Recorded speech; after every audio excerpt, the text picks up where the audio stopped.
जीवनामध्ये एकदा आपण काय करायचं आहे हे ठरवलं की मग कसं करायचं यासाठीचा मार्ग आपोआपच सापडतो. हाय हॅलो नमस्कार, मी सीमा स्वागत करते तुमचं पुन्हा एकदा नवीन व्हिडिओमध्ये. आजच्या व्हिडिओमध्ये आपण सोपी सुटसुटीत अशी लसणाची चटणी अगदी सोप्या पद्धतीने घरी उपलब्ध असणाऱ्या साहित्यामध्ये कशी बनवायची ते पाहणार आहोत. सध्या गरमीसुद्धा खूप वाढली आहे आणि अशावेळी कोणती भाजी करावी आणि अगदी मनापासून खावी अशी इच्छाच होत नाही. त्यावेळी जर ताटामध्ये तोंडी लावण्यासाठी अशी रंगतदार आणि चवदार लसणाची चटणी असेल तर मग आपोआपच जेवण 2 घास अगदी जास्त जातात. इथे ही चटणी बनवण्यासाठी आपल्याला जास्त वेळ लागणार नाही, शिवाय घरी सहज उपलब्ध असणाऱ्या साहित्यामध्ये आपण ही चटणी बनवणार आहोत. त्यामुळे स्किप न करता हा व्हिडिओ शेवटपर्यंत पहा. चला तर सुरुवात करूया.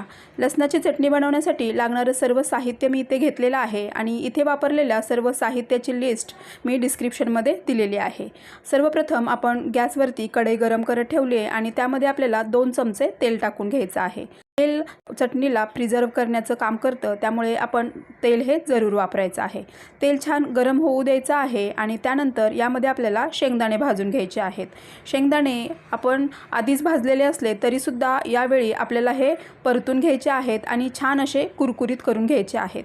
यामुळे चटणीची चवसुद्धा वाढते आणि चटणी जास्त दिवस टिकायला मदतसुद्धा होते. शेंगदाणे अर्धे भाजल्यानंतर यामध्ये आपल्याला सालासह लसूण पाकळ्या टाकायच्या आहेत. इथे मी एका भांड्याचं प्रमाण करून घेतलेलं आहे आणि त्याच भांड्याने मी सर्व साहित्य मोजून घेतलेलं आहे. जेवढे आपण सालासह लसूण पाकळ्या टाकलेल्या आहेत तेवढ्याच सोललेल्या लसूण पाकळ्यासुद्धा आपल्याला यामध्ये टाकायच्या आहेत आणि शेंगदाण्यासोबत हे सुद्धा आपल्याला छान असं भाजून घ्यायचं आहे. याला डाग पडायला हवेत तोपर्यंत आपल्याला हे छान भाजून घ्यायचं आहे. जे जिन्नस भाजायला जास्त वेळ लागतो ते आधी भाजायला टाकायचं आणि त्यानंतर लवकर भाजून होणारे पदार्थ नंतर भाजायचे आहेत. यानंतर यामध्ये मी 6 ते 7 लाल मिरच्या वापरलेल्या आहेत. या आपल्या नेहमीच्या ज्या मिरच्या असतात त्या पिकल्यानंतर लाल होतात आणि सुकतात, त्याच मिरच्या मी इथे वापरलेल्या आहेत.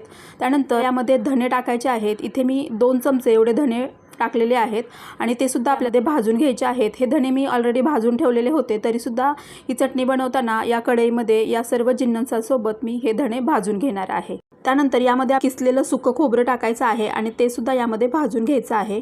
या चटणीमध्ये अशा लाल मिरच्या जरूर वापराव्या, यामुळे चटणीची चव खूप छान लागते.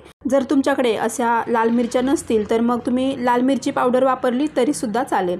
तर हे आपल्या डाग पडेपर्यंत भाजून घ्यायचं आहे आणि इथे पाहू शकता तुम्ही याला थोडे थोडे डाग पडायला सुरुवात झालेली आहे. आणि त्यानंतर यामध्ये 2 चमचे तीळ टाकायचे आहेत. तीळ हे अगदी पटकन भाजले जातात, त्यामुळे शेवटी आपल्याला तीळ भाजून घ्यायचे आहेत.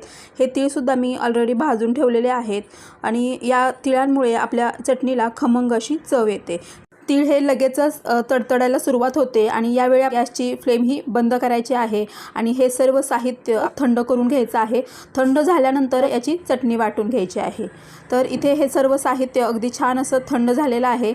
मिक्सरच्या भांड्यामध्ये हे काढून घ्यायचं आहे. इथे आपण सर्व जिन्नस अगदी छान खरपूस होईपर्यंत भाजून घेतलं होतं, यामुळेच आपली चटणी जास्त दिवस टिकायला मदत होते. शिवाय चटणीची चवसुद्धा अगदी छान लागते.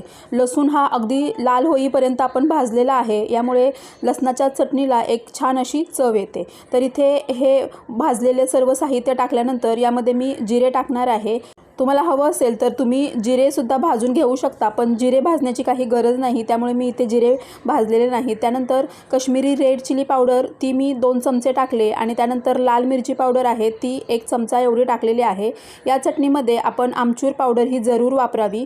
इथे मी अर्धा चमचा एवढी आमचूर पावडर यामध्ये टाकलेली आहे आणि थोडंसं हिंग यामध्ये टाकलं आहे. 1 चमचा मीठ आपल्याला यामध्ये टाकायचं आहे. तुम्ही जेवढ्या प्रमाणात चटणी बनवाल तर त्यानुसारच चवीनुसार तुम्हाला तिखट आणि मीठ यामध्ये वापरायचं आहे.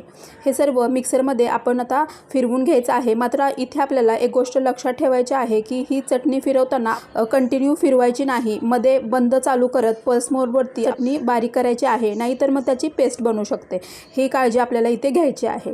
तर इथे मी 1-2 वेळा चालू बंद करत ही चटणी बारीक करून घेतलेली आहे आणि ही चटणीला जास्त बारीक करायची नाही, थोडीशी ओबडधोबडच ठेवायची आहे. मिक्सर बंद चालू करत पल्स मोडवर ही चटणी चटणी वाटून घ्यायची आहे आणि इथे पाहू शकता तुम्ही मस्त अशी लसणाची चटणी आपली तयार झालेली आहे। यामध्ये आपण काश्मीरी रेड चिली पावडर वापरली होती, त्यामुळे चटणीचा कलर हा अगदीच सुरेख आलेला आहे। आणि एका प्लेटमध्ये ही चटणी मी तुम्हाला काढून दाखवते आहे।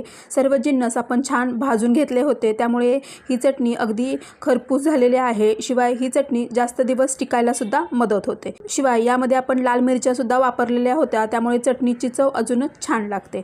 तर इथे पाहू शकता तुम्ही मस्त अशी लसणाची चटणी आपली तयार झालेली आहे आणि अगदी 2 ते 3 महिने सहज टिकते सुद्धा। एखाद्या हवाबंद डब्यामध्ये आपण ही भरून ठेवायची आहे, यामुळे याचा सुगंध सुद्धा टिकून राहतो आणि चटणी सुद्धा अगदी छान टिकून राहते। चपातीसोबत, भाकरीसोबत किंवा वरण भातासोबत ही चटणी आपण खाऊ शकतो। तुम्ही सुद्धा या पद्धतीने लसणाची चटणी नक्की करून पहा आणि हा व्हिडिओ तुम्हाला आवडला असेल तर व्हिडिओला लाईक करून तुमच्या फ्रेंड आणि फॅमिलीमध्ये शेअर करा। आणि अजून जर तुम्ही आपल्या चॅनलला सबस्क्राईब केलं नसेल तर सबस्क्राईब करून बेल आयकॉन सुद्धा प्रेस करा। व्हिडिओ शेवटपर्यंत पाहिल्याबद्दल तुम्हा सर्वांचे धन्यवाद। भेटूया पुढच्या व्हिडिओमध्ये, तोपर्यंत मस्त खा आणि स्वस्त रहा। थँक्यू।